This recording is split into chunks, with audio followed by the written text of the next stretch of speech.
Today's podcast is presented by Podgo. Podgo is the easiest way for you to monetize your podcast, providing podcasters with a flat rate for ad space so you always know how much you get when you include an ad from Podgo. Apply today and become a member and immediately be connected with advertisers that fit your audience. That's podgo.co at podgo.co.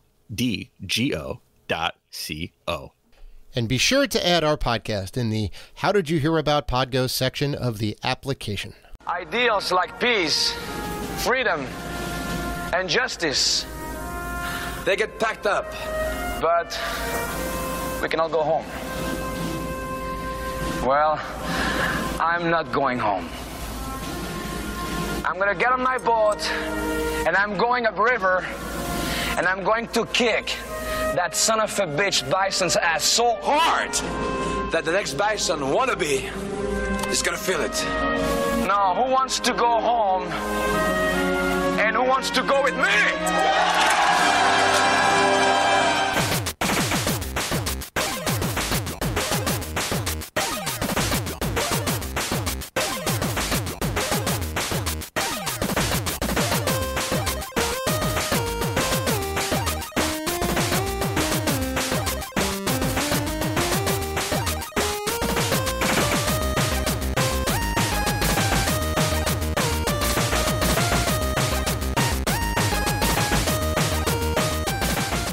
Welcome to the Rated G for Gamers podcast, episode 268. Before we start the show, we want to thank all of our wonderful fans who have supported us. And if you want to show support for the Rated G network, you can find us on Patreon at patreon.com/Rated G for Gamers. You can also find us on YouTube, Twitter, Instagram, and Facebook at Rated G for Gamers. And finally, please review us on iTunes and Spotify. We appreciate all the love.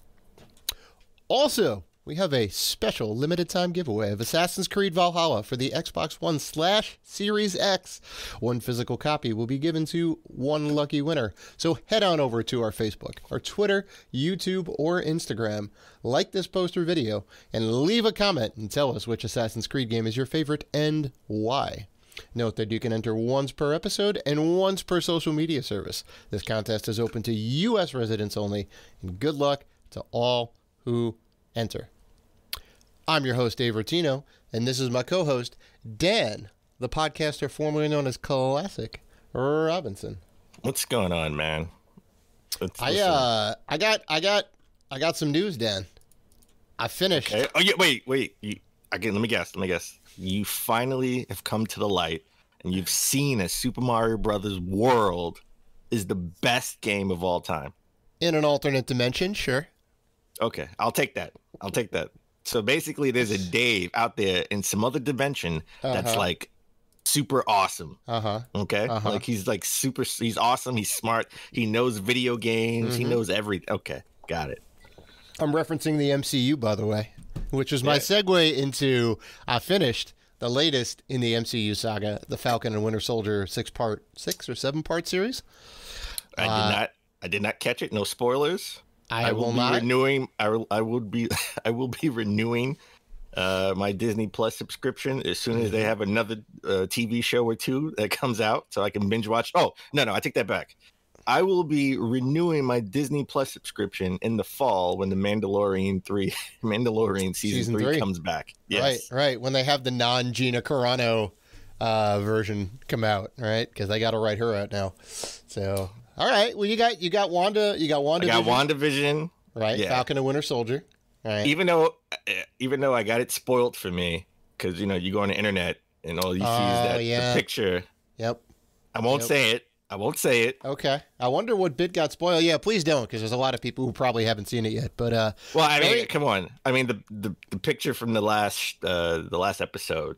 I guess, Yeah, I mean, that kind of it's kind of common sense of how it all ends. Yeah, it was interesting how that kind of went down. I'm curious to see how that kind of twist turns out. Well, they're going to make it a Captain America 4. That's right. And it's going to have Anthony Mackie in it, so that's kind of cool. Very much is an action-packed. It almost felt like a big budget feature. Really? It was, yeah, almost. It was that good. It was that good. It had a lot of good drama. You know what? People knocking Anthony Mackie. I thought he was great.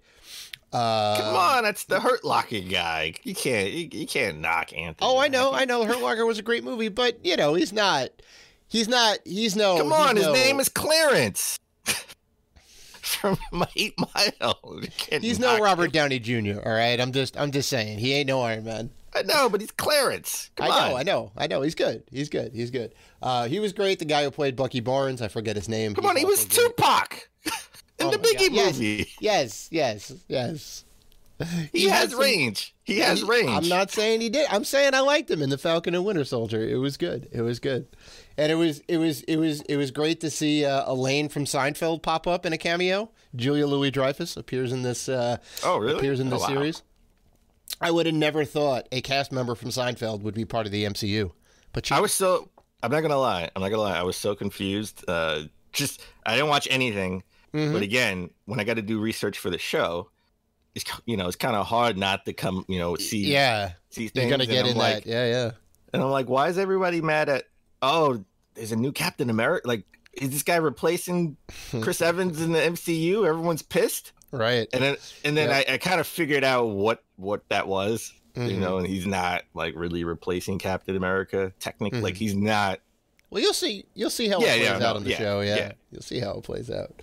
I do find it funny. There was one meme I saw because there is a new Captain America. I mean, you know that in the first episode, right? Yeah, but they made it sound like he was like the new Captain. Like if you look at the internet without reading the articles, that he was the replacement. Yeah. You think he's the replacement, but I kind of got the gist of what that was, though. Like So like somebody put together a meme of a shopping cart, and it's like the three good wheels are Chris Evans, and the one like bad wheel is the new Captain America. Oh, with, wow! Like the little with the little grin. I'm like, oh my god, that's perfect. That's funny. Because he's totally the low rent Captain America. Like even his suit is like super low rent. It doesn't have all like the shiny parts, and it's not made of the carbon fiber and all that. It's just like a cotton suit that like kind of fits right. It's great. But wow. Anyway.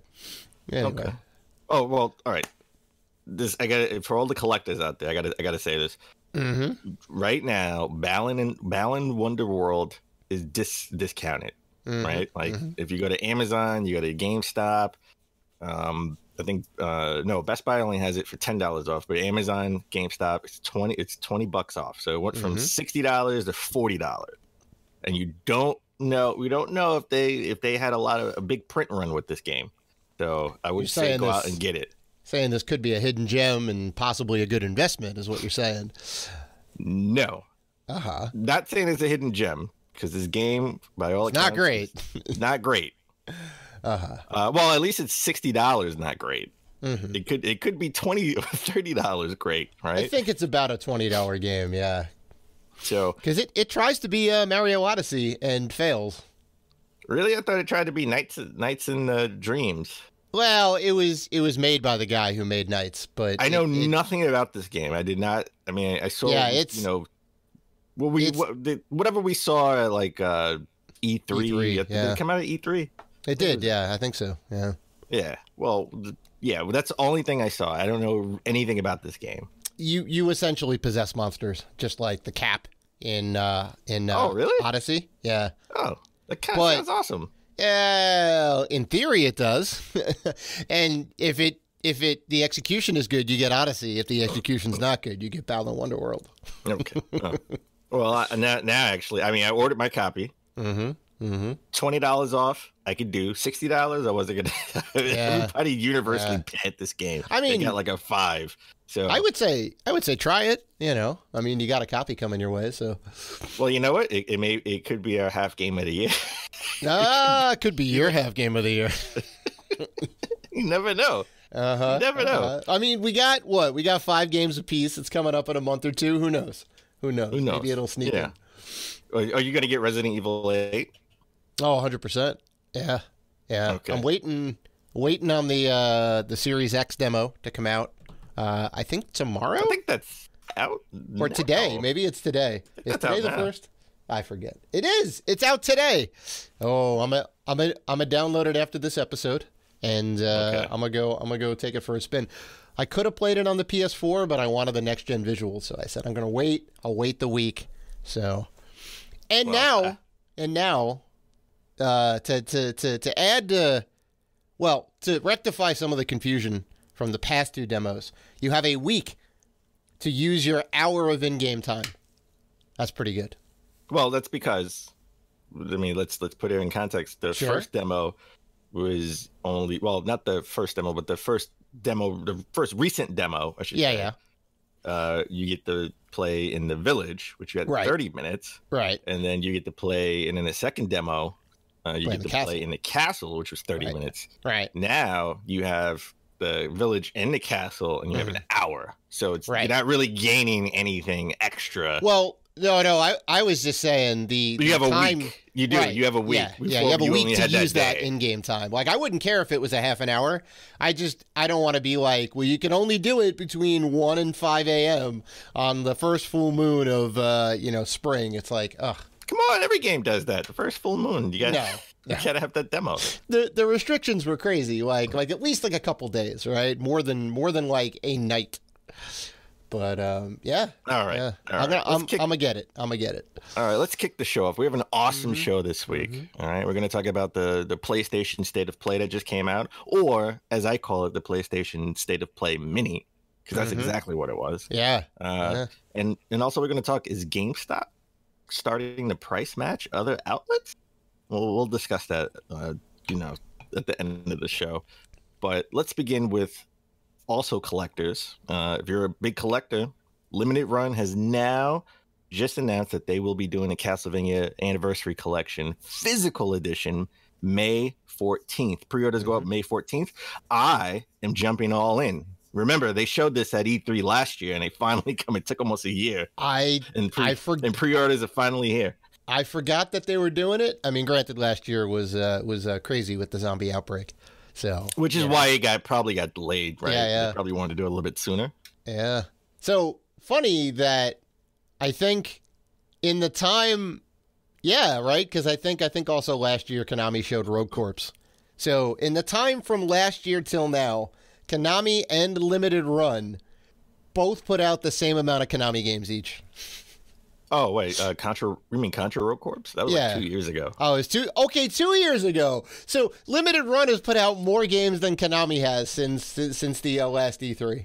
How bad is that? Well, we're gonna talk about Konami later in the show as well, because that could be changing. Right? That could be changing. So we'll talk about that later. Hope so. They used to be a good game company. But they're coming out with the Castlevania collections on the PS4 and the Switch. So I do have the digital version, so I will be picking this up for the Switch. Now, all we need for them to do is the Contra collection. Oh, I know. I know. Right? Maybe that's what they're going to announce at this E3. That would be fantastic. A physical version of that, I would be all about this. Well, you know what they do have a physical version of? A 24 karat gold plated Wii that was meant for Queen Elizabeth II. As a side note, I did not know she was the second. I thought she was Queen Elizabeth. I didn't know she was the second. Yeah. I'm not up on my monarchy info. It's all good. Up on my monarchy info, but yes, if you remember this was from maybe like 10 years ago. Right, it was like about 10 years ago. This 24 karat gold plated Wii was meant for the Queen, but I think the palace rejected it as a gift. They did, yeah. It came from THQ. They were doing, I guess, like a big promotional stunt or whatever. They said, "Hey, the Wii is super popular. Hey, the Queen of England is probably one of the most popular figureheads. Let's go ahead and make her a custom thing." So they like gold dipped like the whole entire thing, the nunchuck, the Wiimote, the actual console itself. I don't know if they like added anything else to it. I mean, it came with Wii Sports, right? So she could just play that. And the Palace was like, "No, we don't. Right. We don't want this." I think she could play. I think she could play any game she wants. She could probably get even games that are not released. She could just call Nintendo up and say, "Hey." I think she's got a little bit of pull. Yeah, well, this came out what? No, this was more than 10 years. This was 2009. So what was that? What was Galaxy 2, right? Or Galaxy? Maybe Sure. That was just the first Galaxy. She could probably be like, you know what? Nintendo, can I play that first Mario Galaxy game? It looks cool. You know, it's not even released yet, so I think she can play any game she wants. She probably could have had a Switch back then when it was just in prototype phase. Right. Now, here's interesting. Does this machine work? Is it a working Wii? Okay. I would assume so. If it doesn't, it severely downgrades the system, right? Like you're getting a bump because it's gold, right? Like legit gold plated. Not the internals, obviously. I want everything gold. Everything needs to be dipped in gold. Gold disk drive and a gold laser. I want the chip. I want the chipset, the motherboard, everything dipped in gold. I don't know how conductive. Well, gold is actually pretty conductive. I think it's pretty good, but I think you'd have some problems with the heavy ass controller. So, especially with the Queen. The Queen's like 90 something. She can't be swinging her hand with a giant gold bar. Well, she was 80 something back then, though. I mean, that's right. Yeah, she got a little more pep in her step. A little bit more pep in her step. But we're bringing this up because apparently it's going up for auction, and they're looking to get $300,000. Right. Yeah. So I was saying, like to get to $300,000, it's gold plated. It was meant for the Queen of England, which she never actually got it. She never actually had it. And it's one of a kind, right? So you kind of have all those things.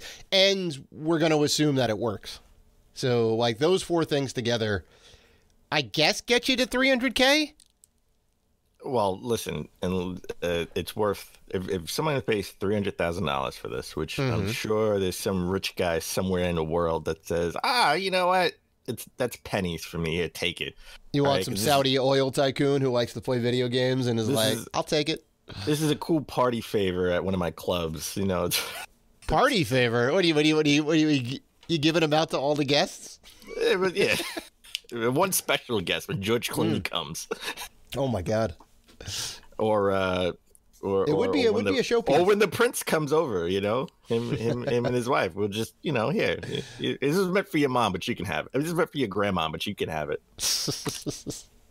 No, but it's for $300,000. It's worth like 3 original sealed FUO Schwartz OG Super Mario copies. Brothers. Yeah, sealed 9-point whatevers. Yeah, right. Because we now know what one of those things goes for. So we have a price point. Yeah, it'd be worth 3 of those, which is insane. Yeah, that's crazy. I mean, I can't. If I had this, I would never play it. I guess I would hook it up and see if it works, just to kind of confirm, and then I would put it in a glass case. All right, because you're thinking about Dave, the Dave you are now. Yeah. If this Dave in his alternate dimension, can afford to buy this Wii, guarantee you're going to play it. I don't know. If you can afford to throw away $300,000, you're probably going to say, screw it. I'm going to play this one when we're on our yacht. No. It's definitely an investment. You would still want to keep it. No. You would play it? If I can afford to buy it, it's not an investment. I'm playing it. I would at least try it out to make sure it works, 100%. and then I would put it in the glass case. 100%. I don't want to scratch it, you know, because you can't get another one. There's only one. You can get another one. You could probably afford to have it made yourself. Oh well, but then it's not the same because it wasn't made for the Queen. You could say you could make it for the Queen and she could reject it again. and there you go. Sure. You could make matter of fact, didn't they make a gold plated PS5 recently? We didn't talk about it on a show because I never want to really talk about any of these like PS4, gold plated. PS5, yeah. I'm sure there's gold plated versions of everything. There was a gold plated. I know for a fact. I seen a story about like a gold plated PS5. Yeah, I don't think it was made for the Queen. I don't think it was made for the Queen though. But it was definitely a gold-plated PS5 floating. And it went for an insane amount of money. And you don't have the awesome story of, hey, we made this for the Queen, but you didn't want it. All right? That's the enticing It could be an awesome story. You know what? We were going to give it to Michael Jordan, but, he doesn't play games. Oh, yeah. Yeah. So Too busy playing golf. Dave, as we always try to start the show but epically fail, what have you been playing? Well, I'm gonna let you go first, then, because I got a little something special to talk about. Well, I got something special to talk about too. I played a little bit of Returnal. I just bought it like yesterday, and I played it like 1 o'clock this morning because I wanted to talk about it. The next gen game.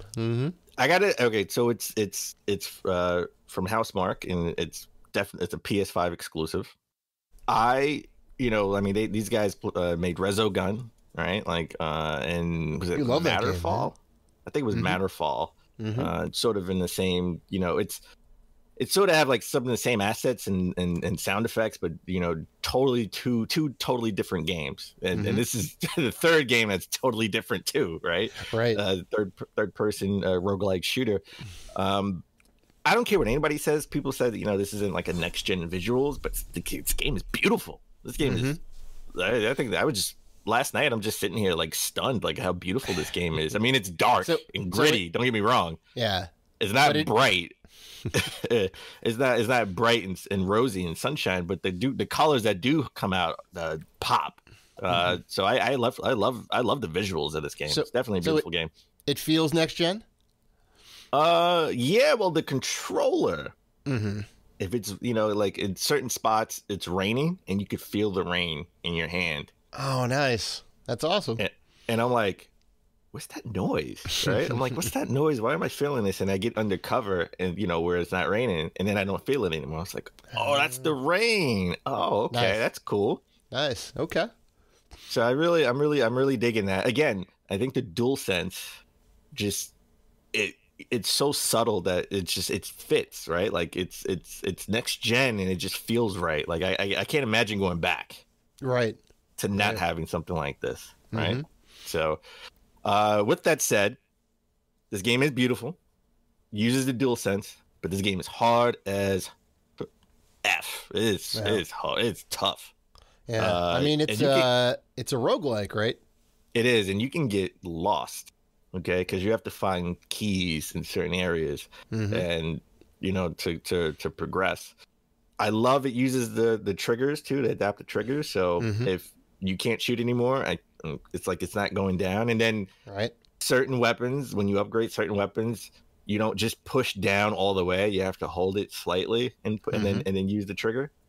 So I thought that was cool.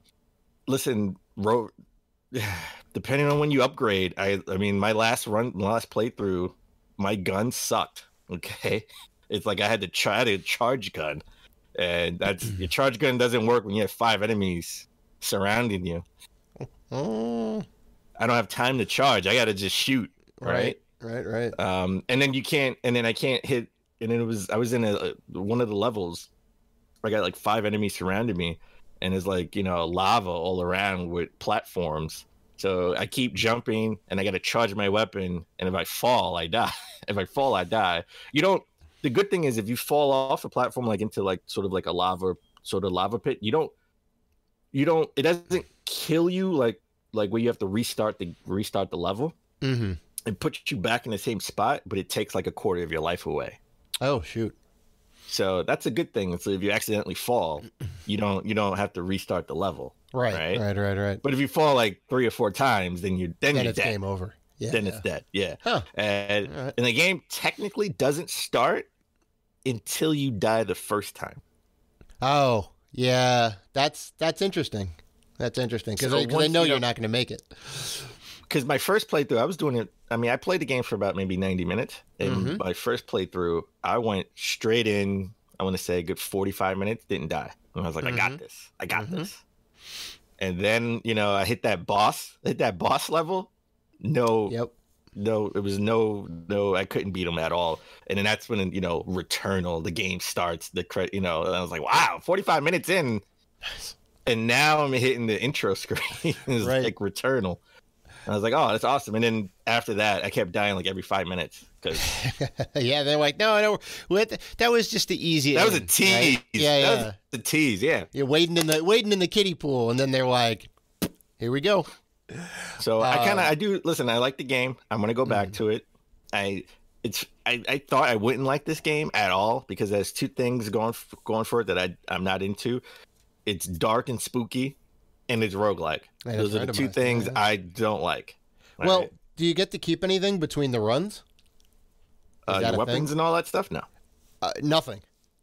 No, not that I remember. No. Is there any like permanent upgrades that you can buy or something to like beef up? Buy? No, I don't think there's no microtransactions. Well, I mean, sometimes at least not yet. Not yet. Yeah. Not sometimes there's in-game stuff, right? You pick up like crystals or whatever or coins, and then you can buy like. There's like audio logs that you pick up, and you get to hear yourself warn yourself about obviously the story elements. Oh, that's funny.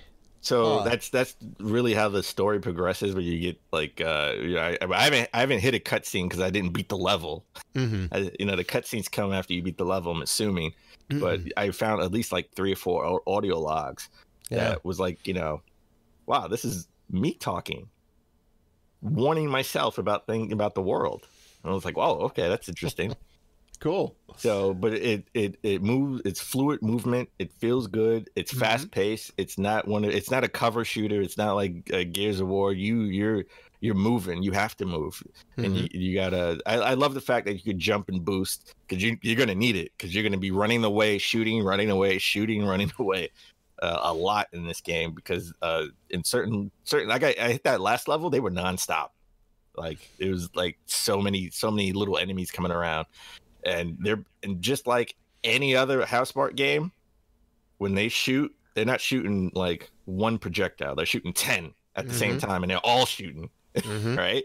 So it's like a third person shmup, where it's just like you're getting bullets or projectiles coming from every direction. So I like the game. Game's good so far. We'll see. And then we've been playing It Takes Two.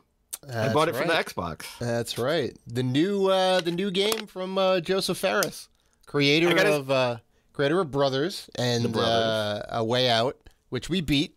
Way Out was awesome. I gotta say, I had kind of low expectations for this game. Really? Oh, I did. But we really enjoyed it. I mean, we got to get back into it. We only we beat like 2 levels or a level and a half.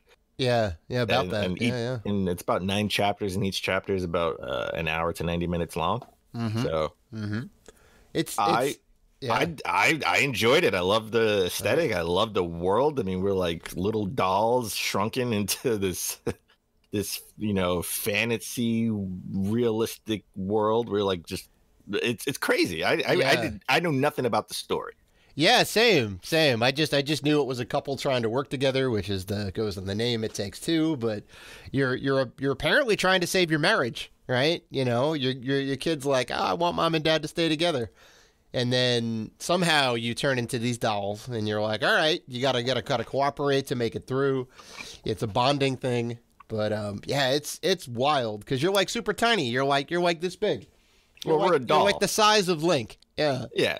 And then everything in the world is alive, right? That's crazy. But I mean, taking it from someone whose parents are divorced, I wish I could have shrunk my parents when I was a kid and made them work together. You never know. You never know what happened. What could have happened. Right. Oh, that's crazy.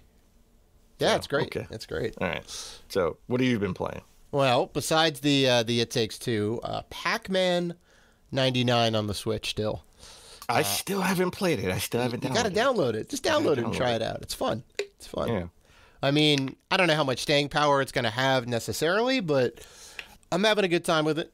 And I found out some additional mechanics, which I think was they didn't really tell you, but apparently if you clear the board before hitting the fruit, which like resets the board with all the pellets, you get a little bit of a speed upgrade.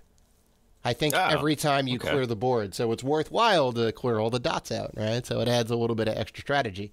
If you want to just go for the fruit, reset the board, and get all the power pellets again, or do you want to get all of the tiny pellets? So That was kind of cool. And then I started playing, and this is the indie game spotlight for this week. We haven't done it in a little while, but I was very hype on this game. Just came out, brand new game called Narita Boy, right? And say that 10 times fast. Narita Boy, times 10. So this is the first game from Studio Koba. All right, I looked these guys up. They started in 2016, and took them about 5 years to get this game out, right? Looks like they had a first trailer in 2017, which looks similar but different than the final product. And it's a retro, futuristic action-adventure platformer. So wow, that's a lot. Yeah.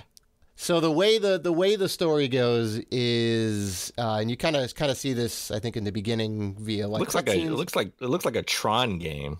It is actually. So there's this dude, the creator, right? He's the game creator who makes this game. This is a Tron game. Yeah, it's a creator. Yeah, so he makes this game called Narita 1, right? And it's a smash hit. Turns out to be the best-selling game of all time. All right, even better than Super Mario World. In this, that's impossible. Universe. What dimension is this? That's impossible. I don't know, but so it, it turns into the greatest game of all time, and then the game becomes sentient. So inside the game,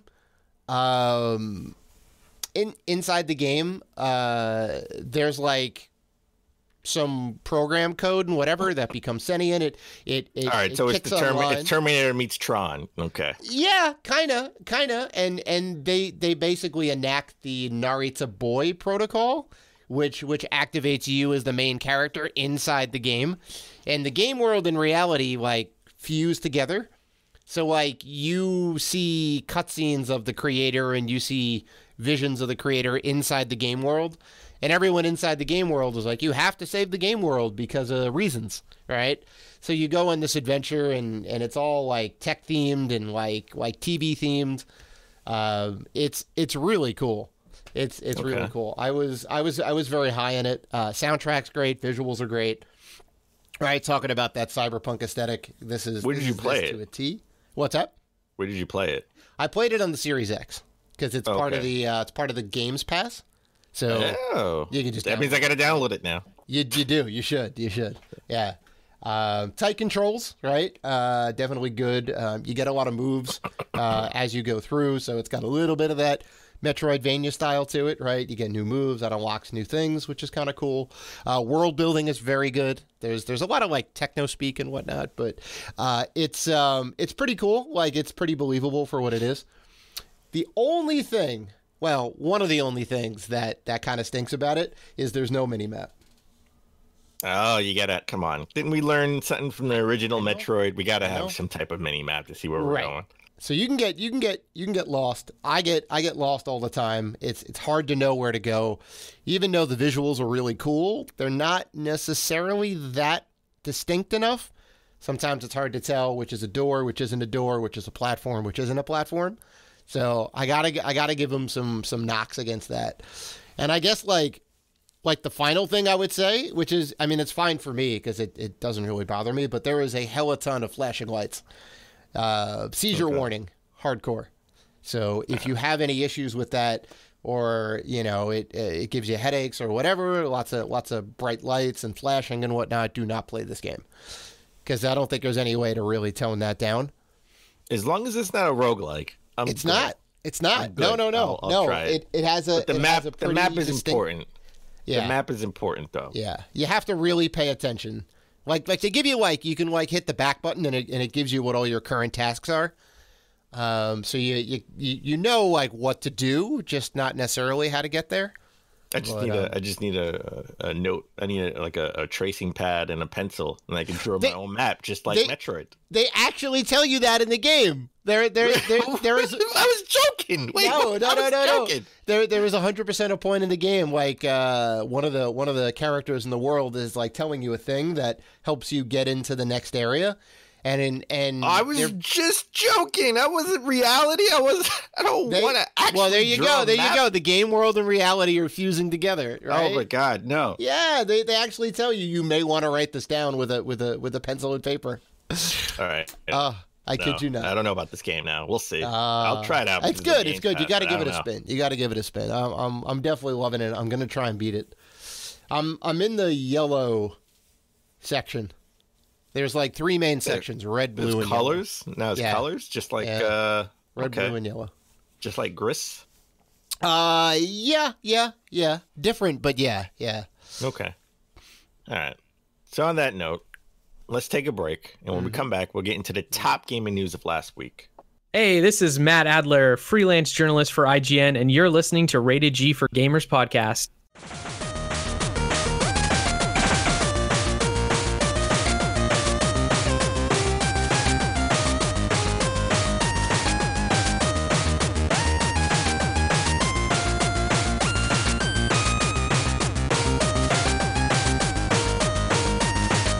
And we're back.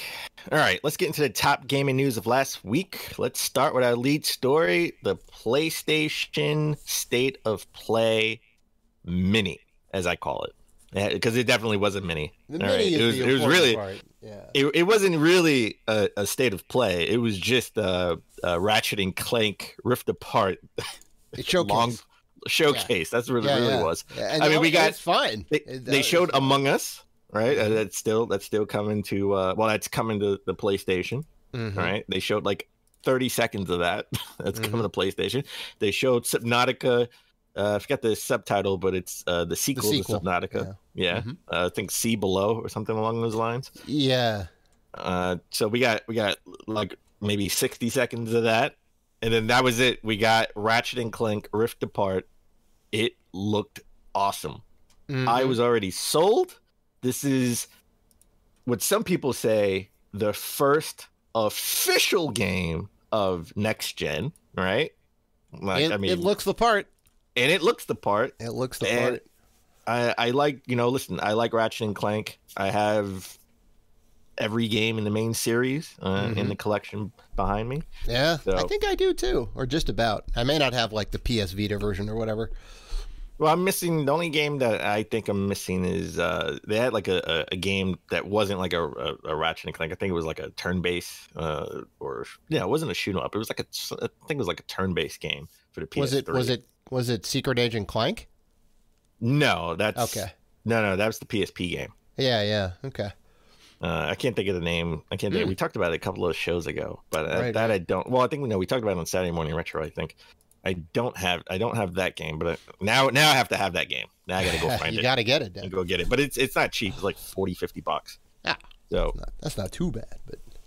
But well, just looking at the sort of the extended play. One, besides, we'll get into the extended play for a second. What's up with the cyberpunk world? Like that's the new thing. We had zombies. Every game that came out was like all about zombies. After the zombies, every game that came out was post-apocalyptic. Right now every game that comes out is like cyberpunk. It's like in the cyberpunk world. I think I made a remark at right after PAX last year. Half of the games that I saw with cyberpunk aesthetic. Cloudpunk had it, right? That weird like adventure game. Like that 2D adventure game had it, and Katana Zero, right? Naruto Boy is in that same vein, and now Ratchet and Clank.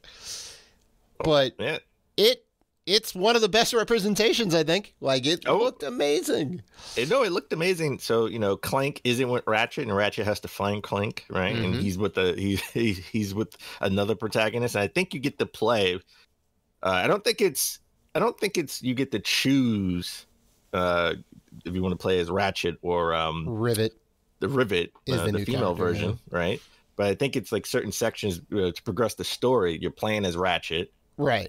And then you're going to play as Rivet in a different section, which I think is an awesome thing to do, right? I guess maybe when they actually meet up, if they meet up sooner than later, not at the end of the game, then maybe you get to switch between them. It'd be interesting to see if they have different move sets, right? Different type of skills. Because I know Ratchet now you have that tether, right, where you could tether your way to the rift and then go into. It's not from the gameplay you weren't going into a different dimension, but you were going like the big battle scene. You were going through the rift to go to the other side of the You would kind of like pull them together. Yeah. Which looked awesome. Cool. I think that's awesome.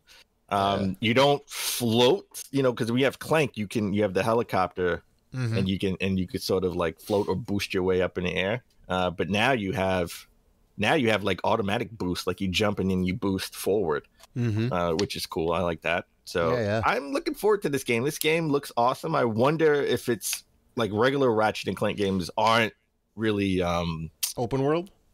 No. They're semi, because you have to go back. You have to backtrack. Like it's sort of like Metroid. Like you get a skill and then you can go back to another level. And that unlocks like a little bit of it. Yeah. So I'm looking forward to this game. I mean, I was sold when I first saw it, and this just made me even want to. I wish it was coming out in May and not June. But I'm all in. I'm all in. Yeah. I like first real PS5 game. I know. The other thing that I liked was the whole like resistance, right? Because you're like part of this uprising or whatever, and you meet like the shopkeep or whatever, I guess, or someone who gets you to the shopkeep, right? And she's like, I'm new to this whole resistance thing. How am I doing? And whatever. Like I thought the comedy, the humor was good, and how they like get you in. It's like, shh, I'm here to help, right? So yeah, it's cool. It was a nice presentation. All right, this is the game we've all been kind of looking for. It was presented last year, I think, at E3. Yes. Yeah. My only thing this is my only gripe, and this is nitpicking. Okay. Don't say it's a state of play. All right. It's like, yes, E3 is right around the corner. We're gonna have a big state of play that's 30 minutes long, and you're gonna show all these games that are coming out, right? Or that's in development. So you don't really want to show anything in April, late April, early May. Right. I get it. Among Us coming out, the 30 seconds you showed, that could have just been its own thing, right? That could have just been a clip on your YouTube channel. Subnautica, Below Zero, that could have been its own thing too. Like that, you didn't have to put those two, a minute and a half clips with the Ratchet and Clank gameplay. Just say, hey, this is Ratchet and Clank gameplay. Just put that out as is by itself. Right. Don't say, because you get the hype of it's a state of play, even though they told us what they were going to be showing. Yeah. So we got what they said. They did knew what was coming. They did temper expectations by telling us this is what we're showing, right? Yeah. But they called it a state of play and kind of known quantity. Well, what do you call it though? They don't have any other branding. Ratchet and Clank gameplay. Ratchet and Clank, second Ratchet and Clank trailer. That's not branded. That's just It's just a trailer. We're going to be showing this thing. It's just a trailer. It's coming out. Right? Come on. I disagree. No. Resident Evil. What did they do? Right? It's a Resident Evil showcase. And the demo. Here's a demo. But it wasn't. But that was done by Capcom. Capcom doesn't have a. Capcom doesn't have a. You don't need it when you're showing one game. You're showing one game. It's branding, though. It's branding. No, it's not. A state of play means you're going to give us the state of PlayStation. This isn't the state of PlayStation. It is the state of Ratchet and Clank. That's all it is. What other games are coming out this year that we know about? Nothing so far. Which is they're going to show in the state June. Of play. This is what's going on right now. They're going to show this in June. This is completely useless. Just say we got more Ratchet and Clank gameplay. That's all. That's all they had to do. Okay. This was. I got super hyped. Even though they said what they were going to show, I got super hyped. They told you what was going to be in it. That's the thing. No, because when there's a Nintendo Direct Mini, and they tell you what it is, people are always disappointed because they're expecting something. But that's on them. That's on them. Nintendo says, "Here's what we're going to show." But at least they show more than 3 games. I mean, even if it's a Nintendo Direct Mini, they show more than 3 games. Okay, look. They delivered what they promised. Branding aside, all right? No. They delivered what they promised. No. This is not the correct branding. I'm sorry. It's not the correct branding for it. They got to get you on the board, then. They got to get you on the board. It's not the correct branding. I'm sorry. It's just not. Okay? I say, hey, Dave, do you like White Castle? Yeah, okay. Well, here's a hero. Okay? Yeah, but that wasn't promised. That was promised White Castle. No. White Castle now sells heroes. Okay, here's the hero. See, that's different. That's different than what I was told I was gonna get. No, I told you it was gonna be a hero. It's gonna be well, a hero. then I would be okay. I would be okay I'm sorry. If I'm expecting a hero and I get a hero, I'm gonna be a happy camper. No, I'm sorry. That's not what I want. That's what I want. I don't want that. All right. But you know what? PlayStation isn't hurting. Okay, they're profiting very much so. It looks like the PS4 has sold more games than any other console in history.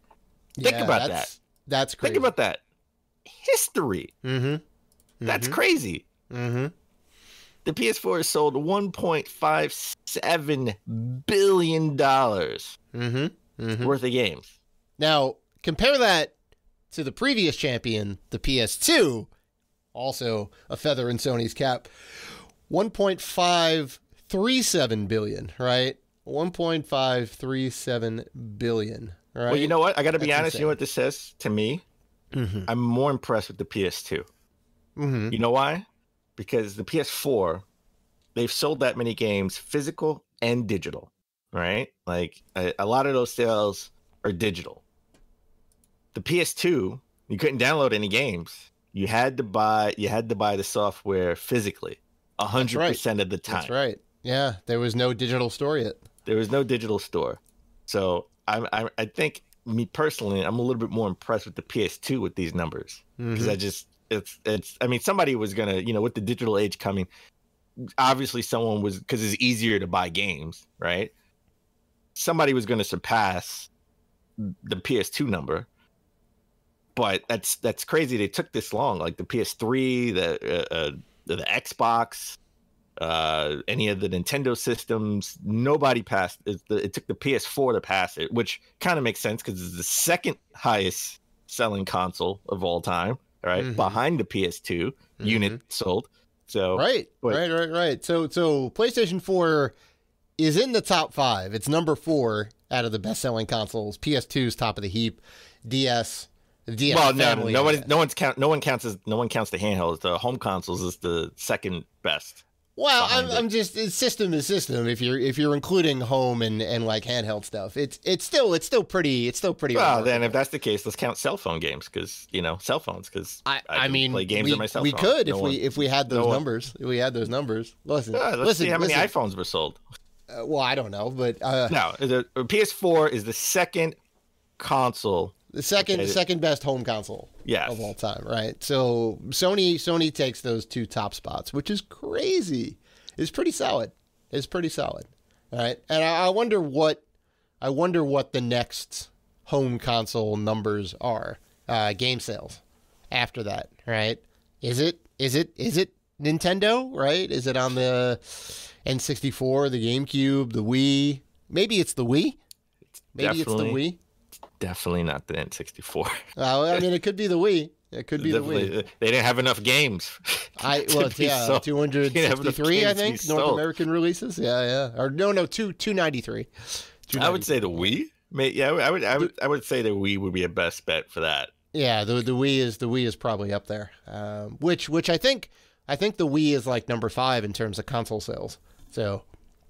But I only picked the top 4 to include. No, the Wii. I think the Wii is number 3. The Wii, because everybody had a Wii. I think the Wii is number 3. Yeah, so it's like right after the PS4. Then, yeah. Because that definitely had over 100. It had 100 million or 102 million units out there. Right, something along those lines. Some crazy number. Yeah. So, but let's stick with PlayStation. So listen, PS4. Just did gangbusters. They came back from the PS3. It won that console generation. It the definitely 360 had the previous generation. I know. Definitely you have a big smile on your face because you love Sony. I understand. This is just this is how I always look. Okay? When Sony comes out on top. This is how you look when you're like, hey, I got some PS4. I got some sales numbers for you. Well, okay. Well, if that's the case, we talked about it last week where I sort of speculated it was like 20 million PS Plus subscribers. I was totally wrong because I was way off. It was 47.6 million subscribers to PS Plus, which is crazy. Which, by the way, makes sense why they want to maybe bundle in sort of a streaming service with PS Plus, because they already have 47.6 million people, you know, who may want to stream a movie or two. It's a good value add for sure. It's a good value add, right? Because now you can say, hey, maybe I don't want to buy HBO Max or Disney Plus or whatever, right? Because I have this Sony service, and now I can get all the Sony movies, right? For which they have a good library, and you do get Spider-Man, you do get Venom, you do get a lot of cool stuff on their end. I mean, they've been in the movie business forever, so the back catalog is good, right? If they can make good on this, like that'll definitely be good for the service. I did though, because I was actually kind of curious, because I never looked up numbers. I was kind of curious how the other services stacked up, right? And as of April 2020, that was the last stat I could find. Xbox Live, 90 million, which makes sense. That's pretty crazy. Let's double what PS Plus has. Makes sense. I mean, Nintendo at 26 million as of September 2020, and then Xbox Games Pass, right? Since we're kind of talking about all that stuff, 18 million for Xbox Game Pass. That makes sense. We don't know the PlayStation Now user base. Right? I don't think it's 47.6. It could be a lot less. Yeah, I think it is a lot less. I didn't actually look up those numbers. I'm curious what those are too, but I don't think it's going to be huge. But it makes sense. I mean, you know, Nintendo has been just started sort of having their service, right? That's brand new. So you would think they would have, you know, you don't think they're going to have 90 million users, right? Because they're trying to build it up. So it's going to be a smaller number. Well, and Games Pass is brand new too. It just started a couple of years ago. So you don't think that's going to have 90 million subscribers. That's going to have a sort of a low number as they build it up, right? Well, they just got me for free, technically. Sure. I mean, they just got me. The thing about Nintendo's offering is that it's the worst out of all of them, and it's also the cheapest. Comparably correct. Yeah. Well, right. It has no voice chat, right? It has no free games every month. Free new modern style games every month. Right? Yeah, it has the retro stuff for Nintendo. It's all retro stuff every quarter. That's the only thing you're paying for is the retro games. I don't think you get any other benefit. No, from the online service. You get benefit. You get to play online from a couple of games. Yeah, there's not a lot. I think Tetris. No. You need the service to play online games. So if we want to play, right. If we want like an Overcooked or a Streets of Rage or whatnot. Yeah, we need the online service, and you pay for the save states. That's with the Nintendo Online as well. Right. Save states for the retro games, right? No, for any game. Online, the cloud service. Sure. Which to be fair, you do pay for that with PlayStation Plus and Xbox Live. That is an added value as well. Right. The only difference is if your subscription lasts, it does stay up for I think about 3 to 6 months maybe before you come back and figure out that before and then it before you can come back and resubscribe and your saves are still there. Obviously it's not gonna be there forever. It will erase eventually, right? But you have some time to redeem it before it erases. Unlike Nintendo, I believe, but I think they changed that. I think that was like a story we had last year at some point. I have to look into that. I forgot. Still, though, because all my subscriptions are automatic. Yeah. Still, though, whenever I want to play online with somebody else, the Switch is never the first way to go, because inevitably you got to bust out your cell phone, call your friend up, and then you got to have a two-way conversation that way. Where on the Xbox and the PlayStation, you just queue it up in the friends list. Hey, I want to play a game. Boom, you come in. You're in a voice chat. No mess, no fuss. That's where you're wrong, my friend. So much better. that's where you're wrong, my friend. You don't have to pick up your phone and call me. You have to pick up your phone and launch the app, and that will notify me, and we can sort of it's terrible. Message together It's in the terrible. It's terrible. So app. And I have the Splatoon headphones that is made for the app, the freaking so we squid can adapter? voice chat in Splatoon 2. Dan, I have those headphones. It's a nightmare. You have to buy this like squid adapter to just combine the audio from the Switch and the audio from your cell phone into the single headset. No, it's a nightmare. Basically. Come on, they make it work. So I looked up PlayStation Now subscribers as well, and according to Sony, 2.2 million. 2.2 million. How long ago was that though? Which is that, like, pretty recent? low. It doesn't say, but they said they've hit 2.2 million. This is an article from The Verge of May 19th of last year. So that's pretty recent.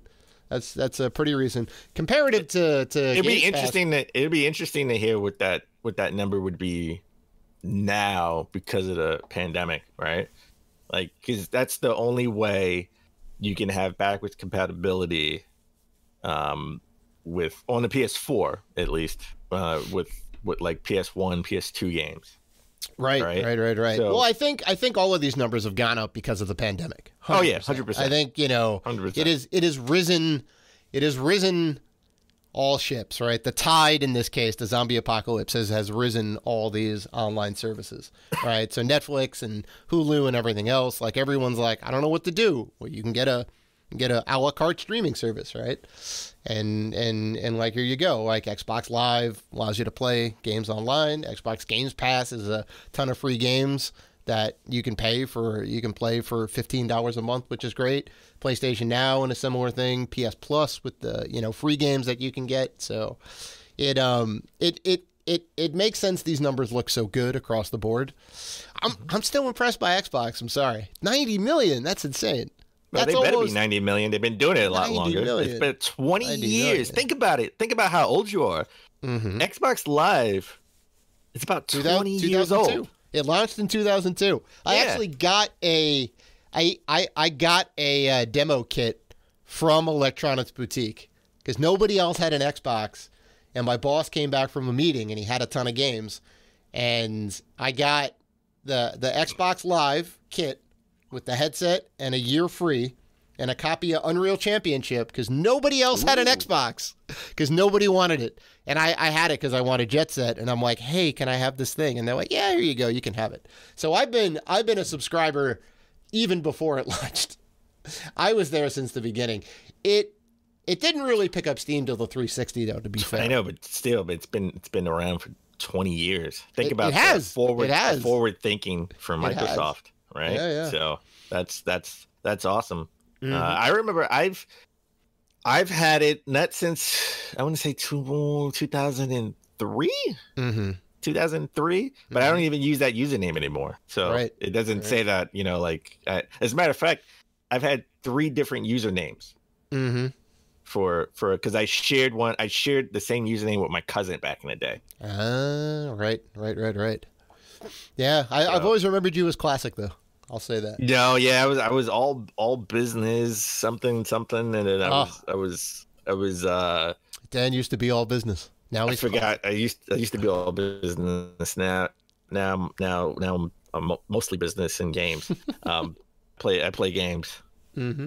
Oh, I forgot what my first screen name was. I can't think about it. Wow, I got to think about that because me and my cousin shared that first one, and I don't remember exactly what we named it. It was something stupid too. I was like, when we got the 360, I was like, "Now we got to change that. That's dumb." Goku fan 99. Yeah, something along those lines. I don't even know if I could say it. I got some names I think it was, and I can't even say it on the show. Oh, Jesus. Yeah.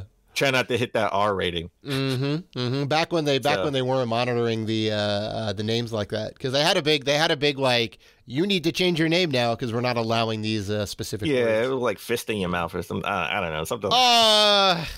Something along those lines. All right. Something along those lines. It was stupid. We thought it was funny, right? Yeah. I was younger. I was a teenager. I was in my late teens. It was like kind of funny. So, all right. let's shift gears. We talked about E3 a lot, and let's talk about who's not going to be at E3. Apparently, Konami. We thought Konami was going to be there, but apparently they just announced that because of the pandemic, that sort of slowed things down for them. They will not be attending E3 2021, but they still have a number of projects to reveal, which is surprising because Konami hasn't. The last game they put out was Contra Road Corp, and before that was Metal Gear Survive, and that's it. They did. I mean, to their credit, they did re-release the collection, the Castlevania collection, digital only, which is now changing, and the Contra collection, which is still digital only right now. Right. Hopefully, Limited Run can do something about that this E3. But a number of what could they be possibly? A number of projects to reveal. We have the rumors that there's a bunch of Metal Gear Solid remakes in the works, right? That would be pretty awesome. I would see that. I could see them doing that. And I think that rumor is pretty strong. It's it's been a while. We did technically get a remake. We did get a remake of the original Metal Gear Solid with the Twin Snakes on the GameCube, which wasn't done by Kojima. I forget. And neither will these remakes. No, but I mean, I think as long as they stay true to the original as best as possible while updating it with modern conveniences and better graphics, I think fans are going to be on board. So I feel pretty strong about that one. And then, a rumor that I feel pretty strong about is the Silent Hill remake. Right. Well, we don't know if it's a remake, but it's a new Silent Hill. A new Silent Hill game, in the works that will be sort of made by Sony. So that will be a PS5 exclusive. Well, actually, if you really want to dive deep into rumors, there are 2 Silent Hill games in the works. One that's going to be exclusive to Sony, and another one that will be multi-platform.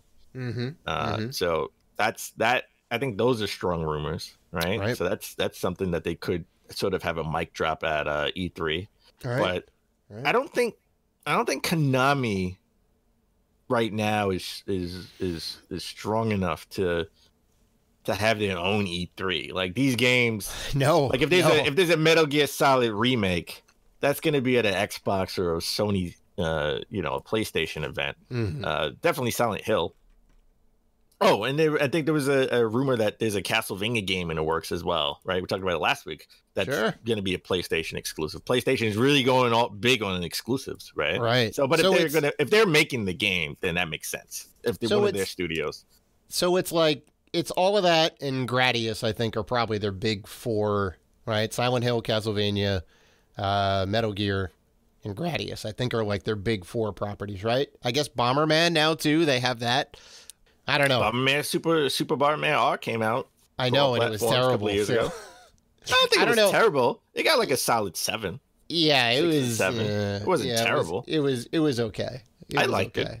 It was the first Bomberman I really put the time into because it was like one of the 3 games that came out for the Switch. Right, that's why we put time into it, because there was nothing else to play besides Zelda. It was that and Snipper Clips. It was the first. Well, technically, it's the first game since Soul Calibur to come out on all platforms, and each platform have a distinct character. Oh, really? Oh, shoot. Yeah. I forgot which characters though. Which characters. I know, but there was like a distinct character for the Xbox version, and there was a distinct character for the PlayStation version. Right. So right. I dig that. Yeah. So are you surprised that Konami's not doing anything at E3? I'm surprised they weren't doing anything at E3. Like I said, I believe these games would have been on the Xbox stage, right? Well, that's what I mean. I mean, they're not going to be there at all, though, right? Which means they're not going to announce anything, right? I'll be honest. That's what I'm getting out of this, right? If they're saying we're not attending, that means they don't have anything to show yet. I don't think so. Okay. I think we will see Konami's presence at E3, but maybe just not them as a company. Just not them as a company. Okay. Yeah. I could see that. Yeah, I could see that. So, all right. So I just talked about Sony going all in on exclusives, right? With third-party exclusives, right? But, I mean, they don't own Silent Hill, they don't own Castlevania, they don't own Metal Gear Solid, but you do associate them with Sony products, with PlayStation. What about Xbox, right? It's like, is Xbox going to have any third-party exclusive games? And it looks like the rumor is IO Interactive is working on a new fantasy IP for the Xbox, which is kind of crazy, right? Like, IO Interactive, known for the Hitman games. It's like, what almost else exclusively. What else have they made, right? Other than Hitman, we know they're working on a James Bond game, right?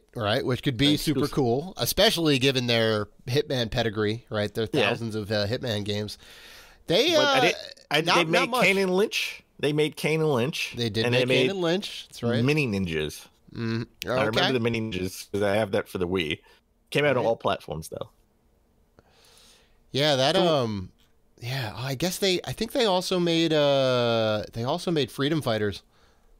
Yes, Freedom Fighters. Way back when. And that's about it. Not to say that IO Interactive hasn't been in the game for a while and they haven't made great games. They have. It's just a lot of those games have been Hitman. I'm going to say 85% of their catalog is like Hitman. Yeah, and it's all Hitman. They were the original developer and still are the current developer of Hitman, which I think is kind of cool. Own the IP. So. That's right. That's right. And they're branching out into the fantasy realm, which I think is kind of new. They're branching out in general. I mean, obviously they're going to put Hitman to the side. I mean, we got Hitman 3, right? That just came out.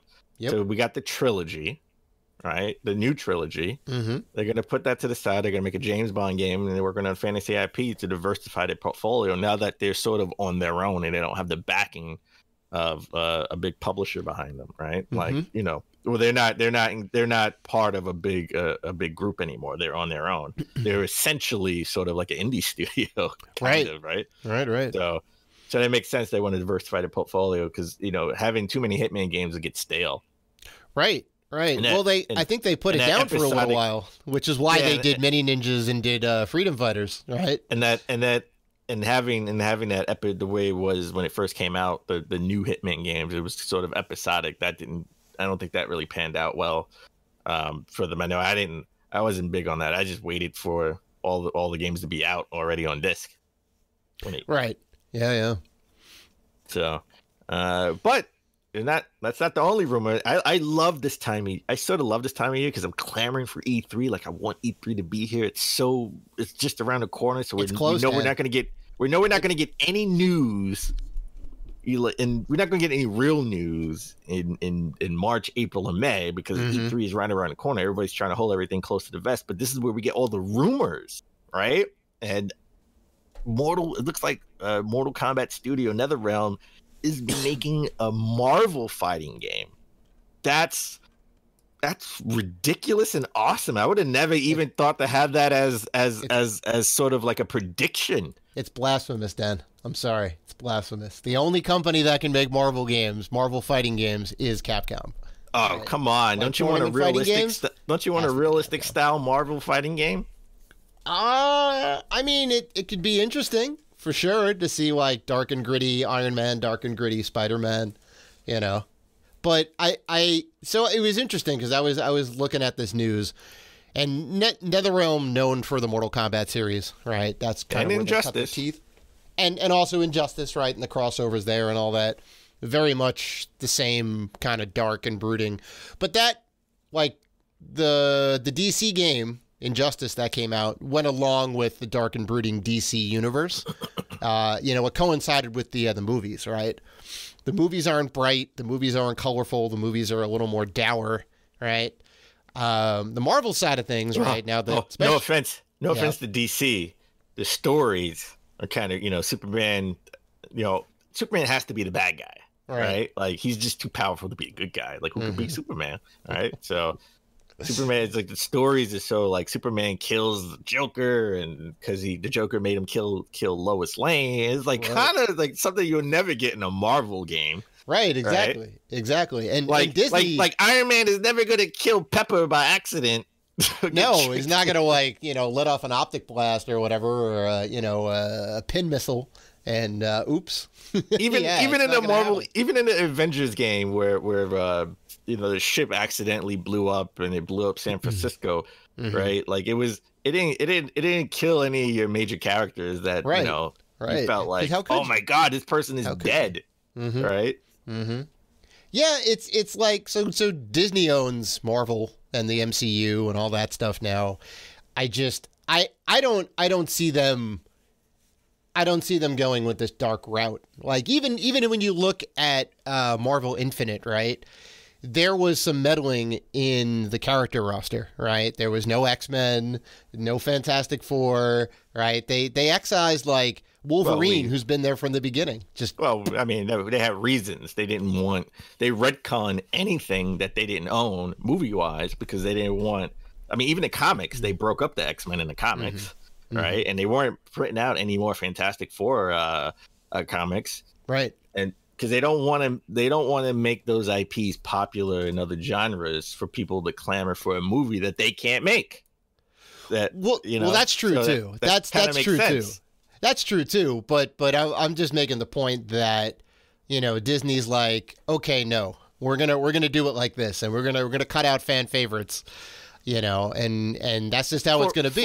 For reasons we understand. I understand, but I think that hurt the product. 100%. 100% did. Among the limited budget and the tight turnaround time and everything else about it. So I would assume that Disney would be very careful with who they give the Marvel rights to make a fighting game for, right? Because NetherRealm was going to be like, we're going to put in Bone Breakers and we're going to do fatalities for Iron Man.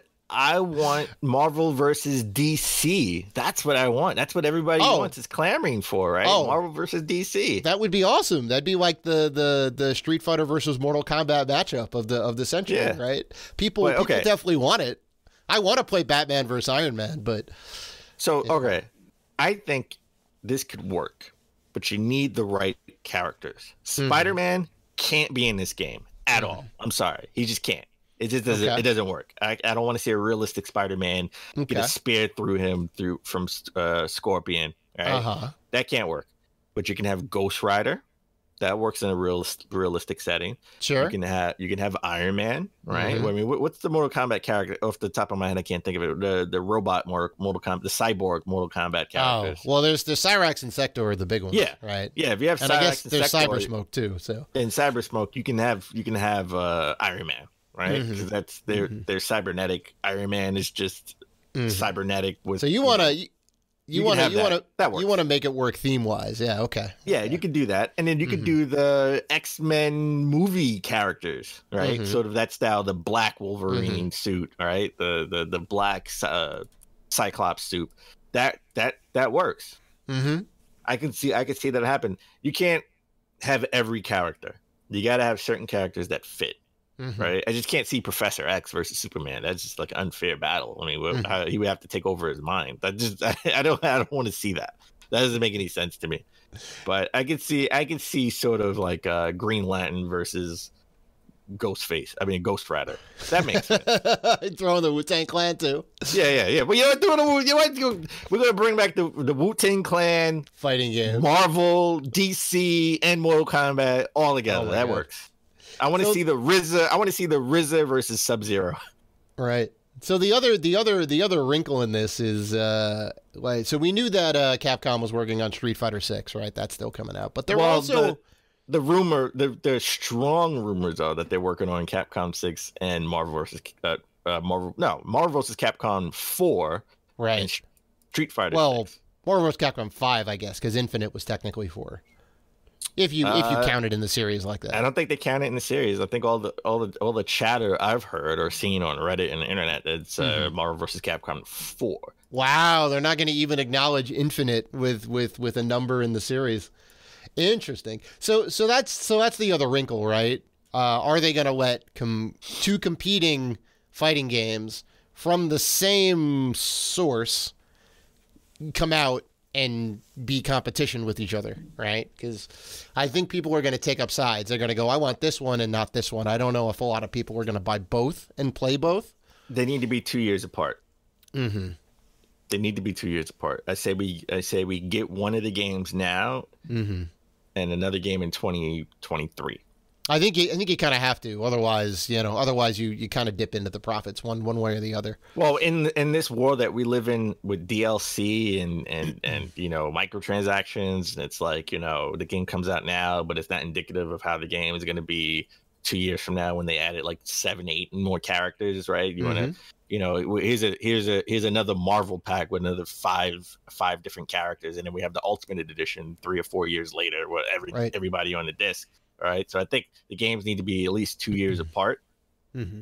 And personally, for me, they need to have different characters.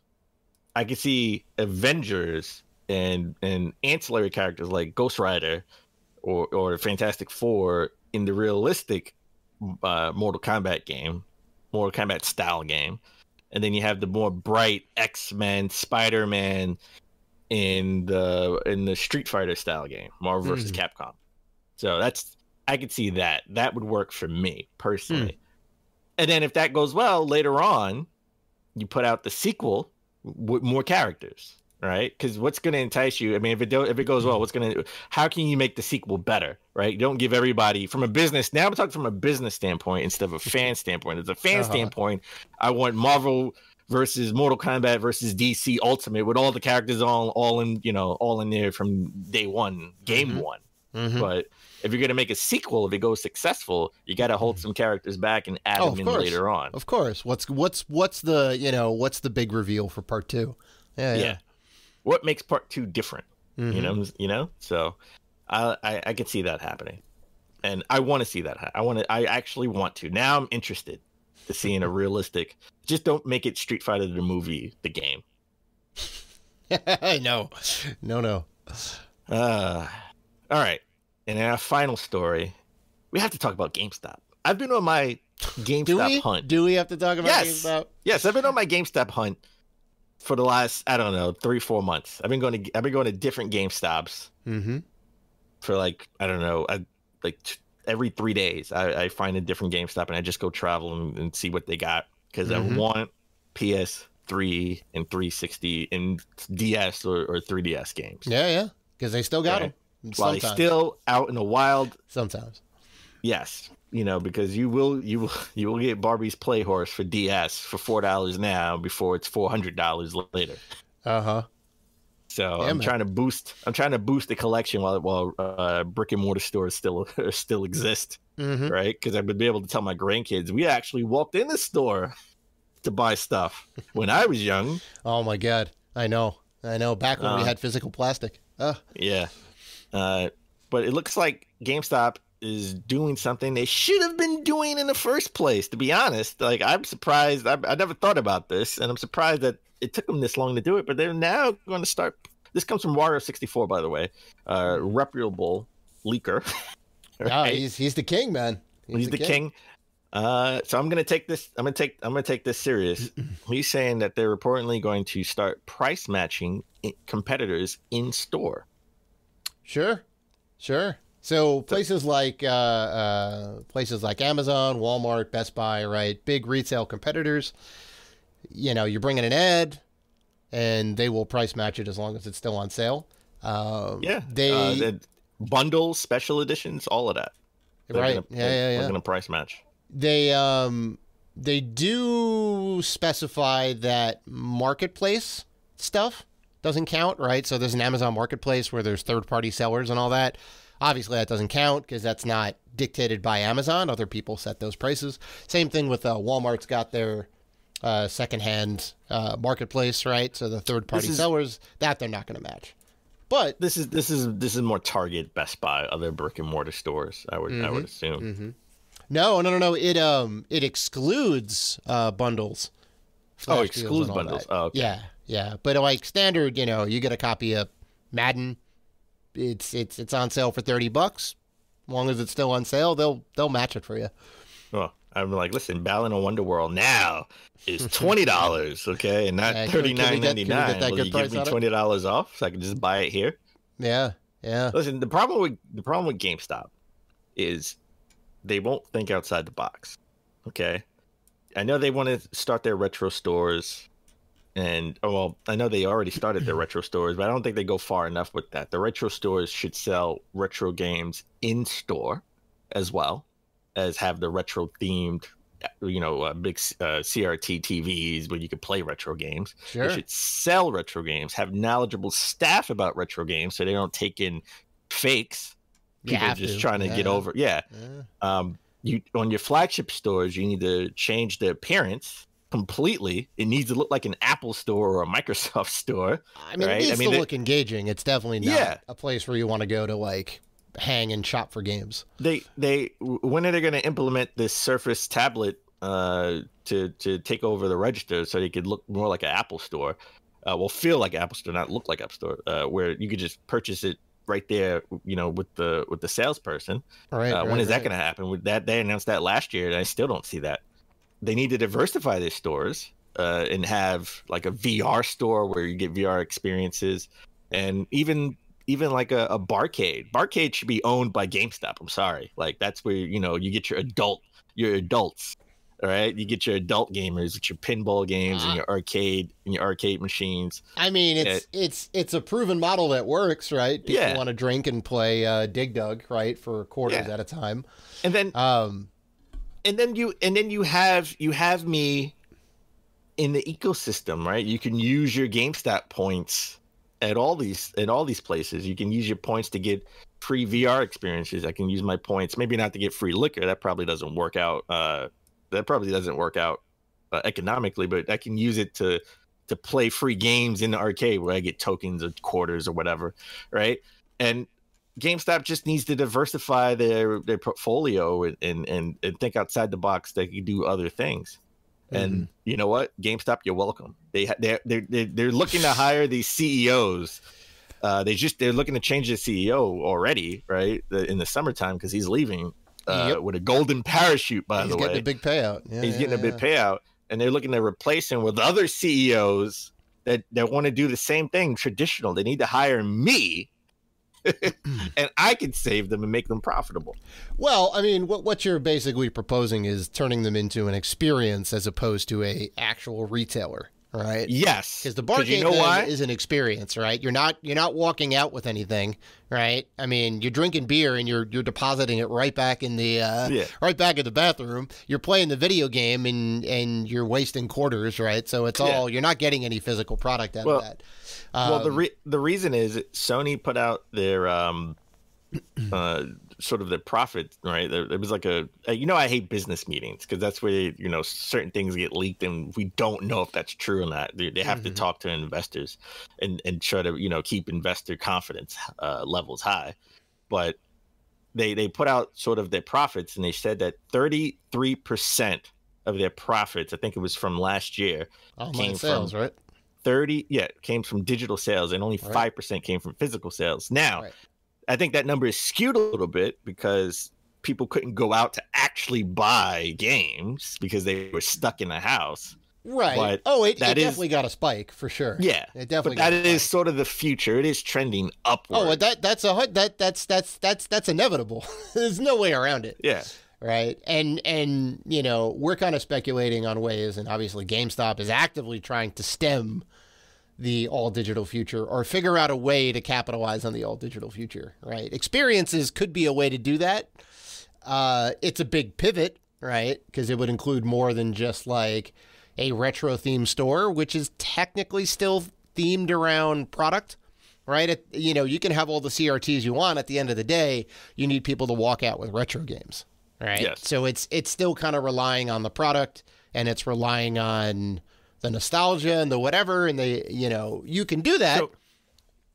And then listen, you need hardware, period, point blank. You need some type of hardware. So you could sell the hardware and sell a digital bundle worth of games, right? Like a humble bundle, right? Like you can say, and I'm just throwing these games out there. I know these games will never be that cheap together, right? You could sell Super Mario, 3D collection with Breath of the Wild and I don't know, Monster Hunter for $30 digital, right? Like that's the bundle you get if you come in, you buy a Switch or a Super Switch, Switch Pro, Switch 5, whatever they'll call it in the future when it's all digital, right? Yeah. Well, that's the whole Microsoft thing, right? Microsoft is supposed to push them into the modern era, right? And update their whole system, and they'll be walking around with the pads and all that. So they can do that, right? They can't do that now. They can just sell you a system and sell you the pre-owned copy of the game as opposed to the new one because it's a better profit margin. Like that's Well, they have no reason to have in stock the Xbox Series S and the PlayStation Digital Edition, right? Because they can't. Right, they can't sell you anything other than a controller. Yeah, I mean, yeah, you could do accessories, sure, but games are a losing proposition with those systems. Yeah. So all right, well that's it. That's all we got for the stories. Mm-hmm. Dave, you have any good weekend plans? Oh, I am getting my brunch on after this, Dan. Ooh, getting your brunch on. I got that fully vaccinated life, so. Okay. I know how you love the sangria. I'm a definitely dip into some sangria. I'm trying to get that vaccinated life started now. So yeah, we'll see. My mom just went. Mm-hmm. As we're recording the show, she just left to go get her first shot because my mom is retired. She worked for the police department for 20 some odd years, almost 30. Yeah. So she's retired, and they helped her get an appointment this morning. So. Nice. That's fantastic. So she's off to get vaccinated. I said, don't come back as a zombie. So she'll be. I'm still. I have some GameStops that I've never been to, right? That I want to hit up. So that's something that I'm looking forward to doing on my my quest this year. I think my quest this year is to hit up like every GameStop I can. Dan's got life goals and clean them out as much as I can. There you go. So nice. Right. That's all I got. All right, good deal. Well, that is episode 268 in the books, folks. We want to thank all you guys for listening to the show and liking, commenting, and doing all the good stuff that you guys do. And before we get out of here, just a reminder that we have our special limited time giveaway going on for Assassin's Creed Valhalla for Xbox One/Series X. One physical copy will be given to one lucky winner. So head on over to our Facebook, Twitter, YouTube, or Instagram. Like this post or video and leave a comment and tell us which Assassin's Creed game is your favorite and why. Note that you can enter once per episode and once per social media service. This contest is open to U.S. residents only. So good luck to everyone who enters. And if you guys want to interact with us, and we know that you do, you can find us on Facebook, Twitter, Instagram, and YouTube at Rated G for Gamers. And finally, we are part of the Gaming Podcast Alliance. You can check out all of the fine podcasts featured on there at gamingpodcastalliance.com if you're looking for more gaming goodness. So, please listen, like, rate, review, and subscribe. And as always, keep gaming.